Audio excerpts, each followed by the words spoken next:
apa-apa, tapi yang penting dengan persetujuan pasien. Misalnya, maaf Bu, boleh saya periksa matanya, berarti mau dilihat apakah anemis apa enggak gitu. Kalau misalnya dia pakai lipstik kan sulit kita nentuin dia anemis apa enggak kan, nggak mungkin kita suruh hapus lipstiknya.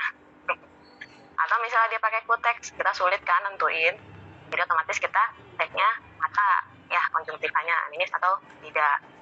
Terus pastinya TTV kan. Nah, kalau misalnya dia di poli ya, kalau di poli mah biasanya dihitung tetap 1 menit, ruang perawatan juga 1 menit, kecuali di IGD.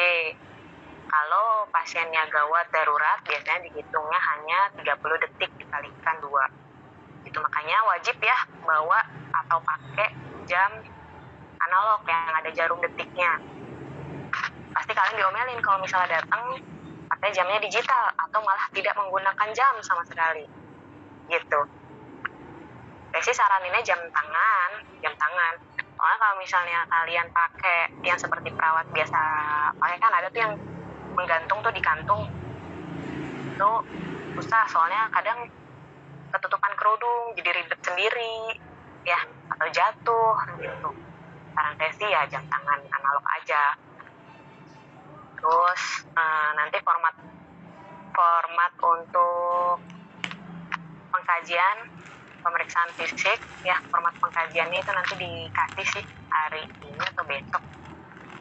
Prosesnya sih hari ini nanti dikasih kopiannya untuk kalian modul ya, pegangan pedoman. Nah, pedoman seperti waktu PKL. Iya, waktu PKL gitulah, dapat pedoman apa aja yang diisi, bagaimana cara mengisinya, jadi dikasih tahu. Terus yang penting kalian paham tentang pemeriksaan fisik. Terus pemeriksaan fisik kan di dalamnya ada tuh yang namanya tingkat kesadaran. Pasti ditanya sama kakaknya. Kalau kakaknya lagi iseng nih, biasanya suka nanya-nanya. Jadi jangan haho-haho, lupa kak, yang diingat apa 3 tahun belajar ya. Iya, 3 tahun loh belajar. Iya, jadi harus tahu. Jadi persiapan nih, jadi jangan sampai kalian belajar teori di lahan, tapi belajar praktek. Teorinya udah punya, tinggal dipraktekin tuh.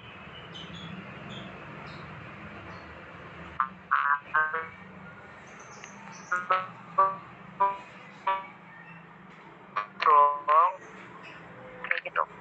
Jadi dari sekarang harus punya bekal biar pede nantinya di lahan ya. Nah, saya bisa kak, saya tahu kak gitu tentang tadi kesadaran, tadi tanda-tanda vital kan.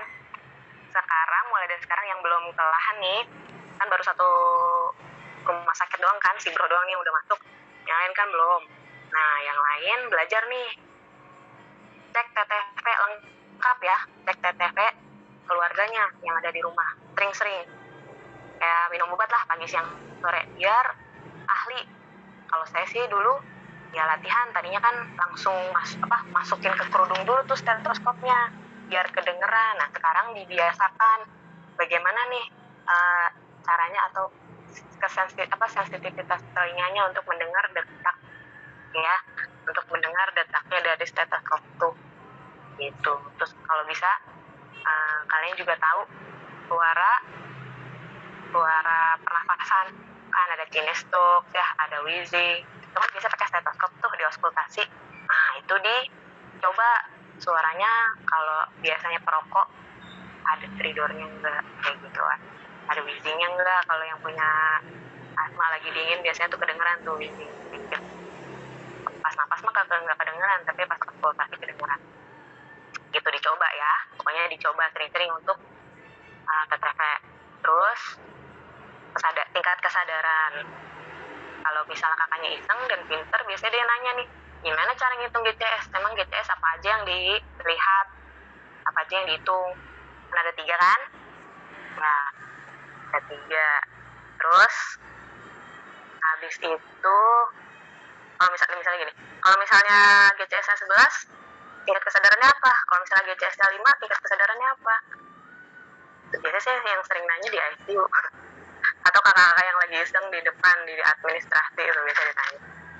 Terus habis tingkat kesadaran, udah belajar pengkajian nyeri belum? skala nyeri. Kan ada yang pakai yang teorinya Weber tuh pakai muka. Karena kalau anak-anak kan nggak mungkin ditanya deh, mereka pasti lebay atau malah diem. Yang mana yang sakit? Semuanya, padahal benjol doang. Jadi yang dilihat mukanya, raut wajah gitu. Ada yang kalau misalnya dewasa skalanya pakainya numerik 1 sampai 10. Udah belajar belum sih kalian? Kalau yang muka belum, Bu. Kalau apa? Kalau yang muka belum.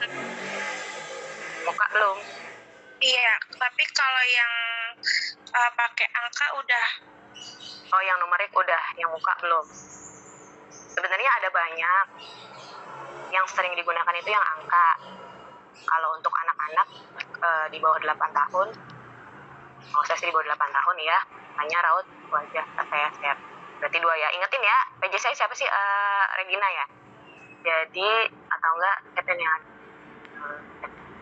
Nabila ya. Nabila ada kan? Ingetin ya, Bu, boleh minta gitu ya. Saya suka lupa. Apa tadi? Pengajian nyeri, skala nyeri, sama apa tadi? Satu lagi tuh sebelum nyeri. Itu janji ngasih apa ya? Kan mau dibawa kemana? Ya.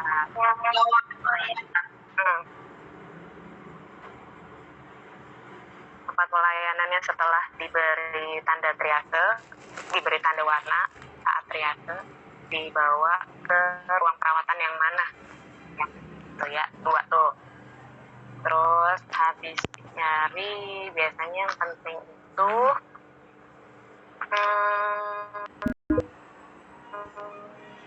penentuan diagnosa. Kalian kan udah tahu ya caranya, kan kemarin udah bikin, coba bikin. Jadi bukan misalnya ISPA nih, kalian kasih diagnosanya ISPA, bukan. Jadi kalian cari diagnosa keperawatannya ya. Diagnosa keperawatan dari ISPA kan banyak ya, jadi disesuaikan sama kondisi pasiennya. Harus kerja cepet lah kalau misalnya di lahan mah, mulai dari pemeriksaan fisik, yang penting-penting aja yang kalian tulis. Maksudnya gimana? Pertama kan yang dikeluhkan, minimal kan TTV lengkap. Yang lengkap itu TTV, terus data subjektifnya pastikan yang dirasakan klien. Terus yang kalian lihat, misalnya dia ada nyeri, memar, atau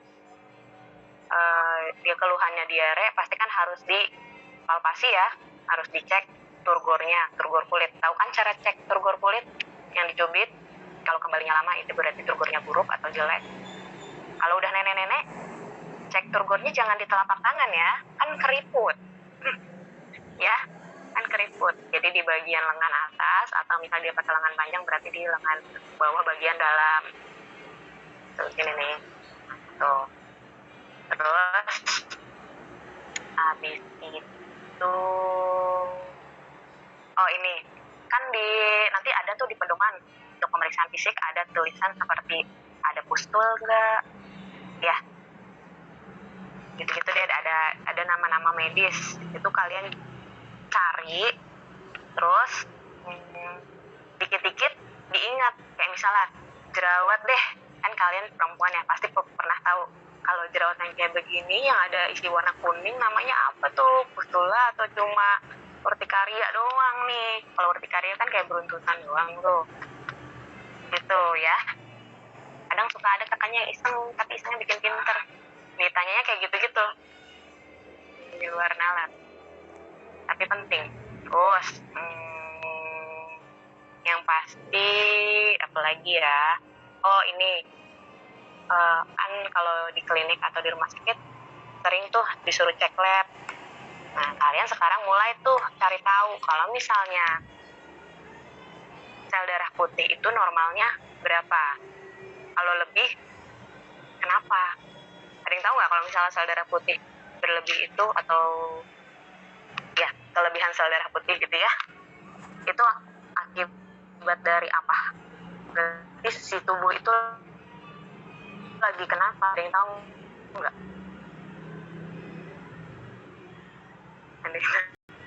Enggak. Misalnya cek darah lengkap kan, pasti ada leukosit, sel darah putih kan, leukosit. leukositnya tinggi. Kenapa leukositnya tinggi? Berarti tandanya apa kalau misalnya leukosit tubuh tinggi? Tahu nggak? Nih basic banget nih, ibu-ibu pasti tahu. Kayaknya. Ada yang tahu nggak? Demam. Demam. Kalau demam itu ciri apa? Infeksi Ya betul. Jadi kalau misalnya leukosit tinggi berarti dia tanda infeksi gitu. Makanya contoh nih, kalau misalnya tes urin juga terus leukositnya tinggi, nah berarti dia ada infeksi. Kalau di urin biasanya infeksi apa namanya? ISK. Saluran. Iya, infeksi saluran kening ya. Gitu. Jadi kalau leukosit tinggi, kenapa? Terus kalau misalnya ada cek hemoglobinnya rendah, berarti pasiennya kenapa?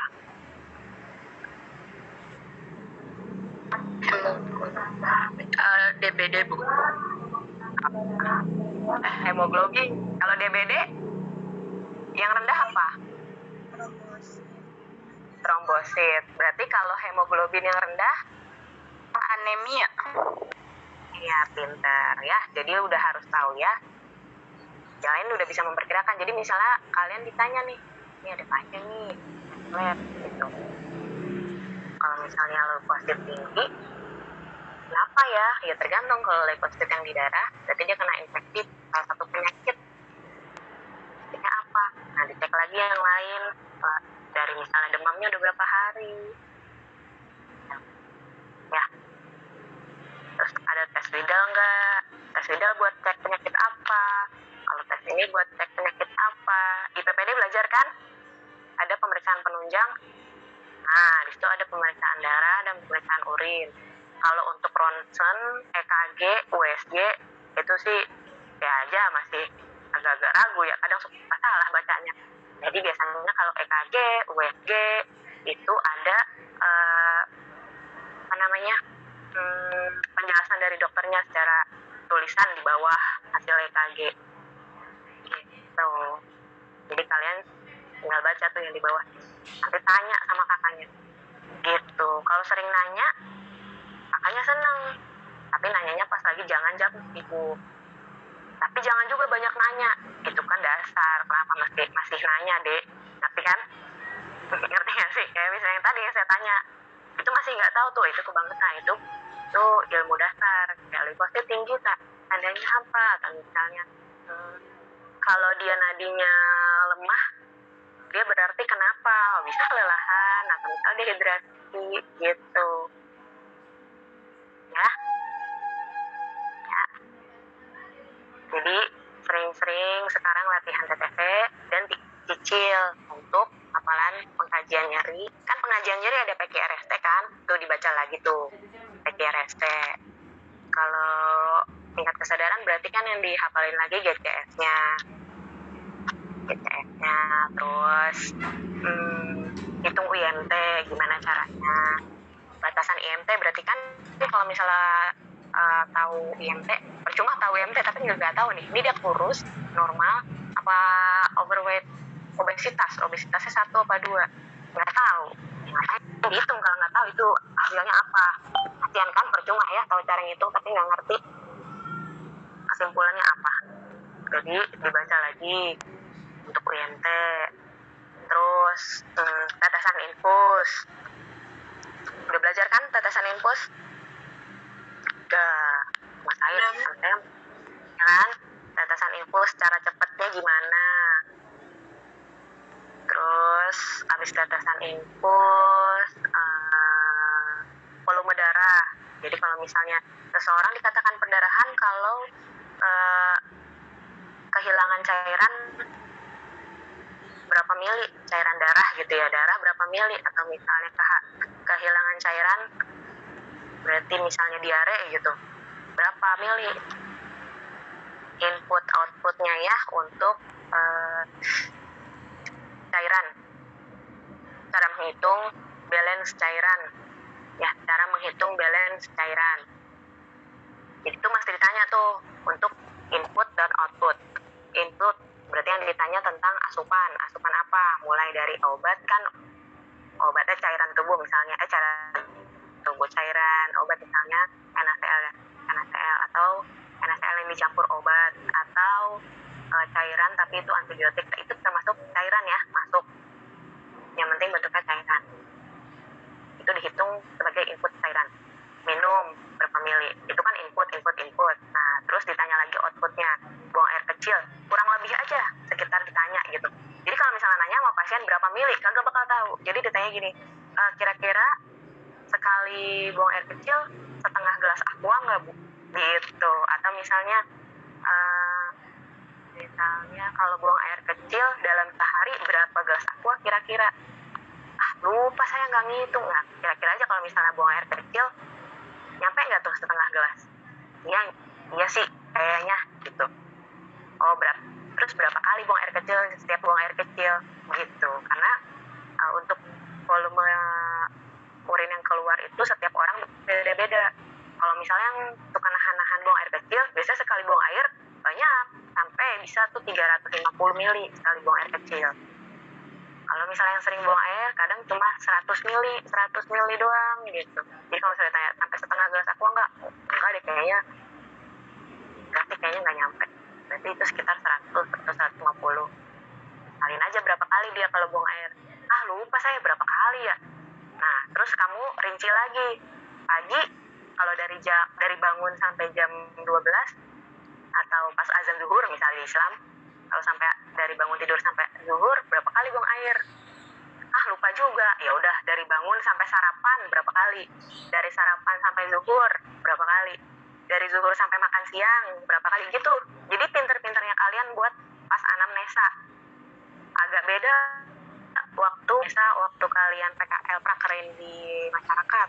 Kalau di masyarakat kalian punya banyak waktu luang untuk bertanya.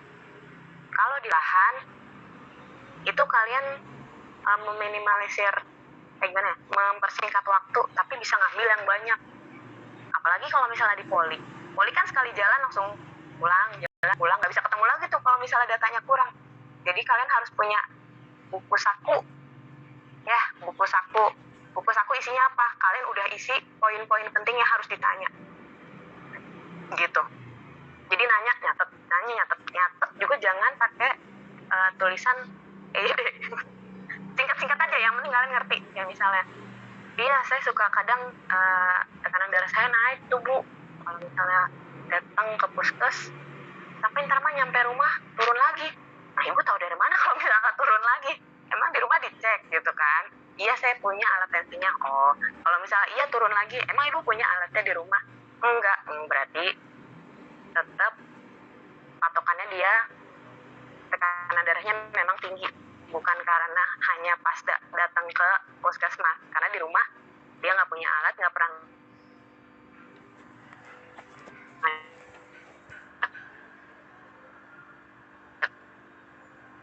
juga, cuma perasaannya dia aja. Tuh kalian udah sehari misalnya nih, kalian dapat di klinik atau di rumah sakit, gimana ya, kalian kedapatannya di poli anak gitu.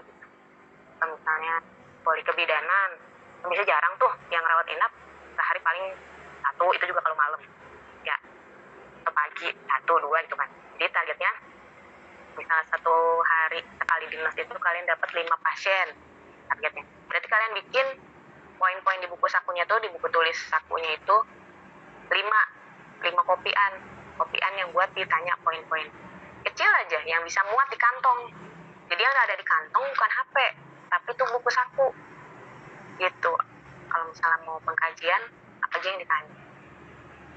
Nanti di bagian belakangnya, belakang si buku catatan kalian, catatan kecil, itu isinya hafalan-hafalan. Jadi kalau misalnya nganggur, nggak perlu lagi yang namanya ke loker ngambil buku, tapi kalian udah punya catatan kecil yang buat dibaca setiap hari gitu ya Neng. Makanya kemarin sih kalian bingung nggak sih sama saya atau gunanya medis atau bikin catatan kecil? Fungsinya buat ini sebenarnya, kalau misalnya waktu di lahan tuh senggang, jadi nggak perlu ke loker. Kadang ada rumah sakit atau sih kalau di arah gimana boleh nggak sih ke loker, kayaknya sih enggak. Kalau udah masuk ke nurse station ya udah mandek aja situ sampai pulang. Jadi bingung tuh mau baca apa, malah bingung kan. Mending kamu buka tuh buku saku yang bagian belakang, itu ada catatan. Misalnya tingkat kesadaran, milih lah yang mau kalian baca. Gitu ya. Kalau sekarang kan udah mau lulus, jadinya belajar efisien untuk belajar. Karena kalau udah lulus bukan lagi waktunya belajar. Kalau nggak kuliah ya, misalnya langsung kerja gitu. Ya waktunya praktek, mempraktekkan gitu. Bukan lagi waktunya belajar. Sekarang waktunya belajar. Ya, pokoknya pas PS begitu, pas di tempat praktek nanti begitu. Efisien ya kerjanya. Oke, gitu aja. Makasih semuanya. Nah, praktek dulu ya.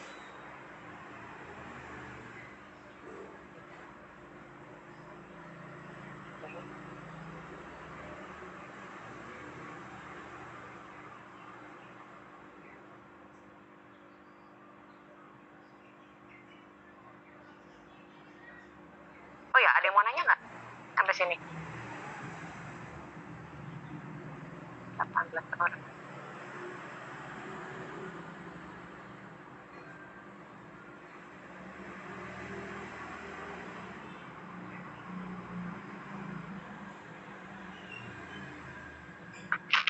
Kalau ada yang mau nanya, silakan ke